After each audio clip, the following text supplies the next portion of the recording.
Ministria virtuale dje dhe inovacioni prezentuar nga Qeveria Shqiptare për integrimin e inteligjencës artificiale në shërbimin publik ka qenë në qendër të debatit në Strasburg jashtë samitit të Komunitetit Politik Evropian, kur ministri Edi Rama u vu përballë pyetjeve të shumta të gazetarëve ndërkombëtar mbi efektivitetin dhe rrisjet që sjell përdorimi i teknologjisë të tillë në një proces qeverisës.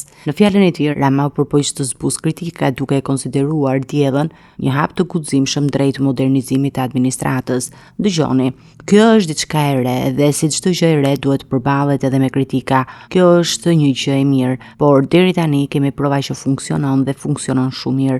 Ka nisur si një asistente virtuale për shërbimet publike për qytetarët. Së dyti po përdoret për përshtatjen e legjislacionit të Bashkimit Evropian me legjislacionin tonë për të ndjekur bisedimet e anëtarësimit të Shqipërisë në Bashkimin Evropian. Dhe së treti, tani po zgjerohet për të përdorur edhe në prokurimet publike, edhe pse kjo është një punë në proces.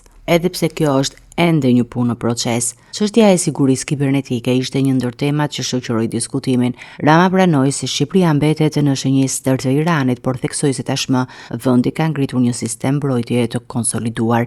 Ne kemi që një shënjestër, por sot kemi një nga mbrojtjet kibernetike më të forta në Europë dhe në fakt, ndonse ende jemi shënjestër e një armiku, konkretisht Iranit, ne po kundër përgjigjemi gjatë gjithë kohës dhe ata nuk po arrin të thyejnë sigurinë tonë. Në fund, kryeministri përcolli një mesazh për Bashkimin Evropian duke i bërë thirrje vendeve anëtare të ruajnë unitetin përballë sfidave të mëdha, nga siguria e brendshme deri tek rreziqet gjeopolitike.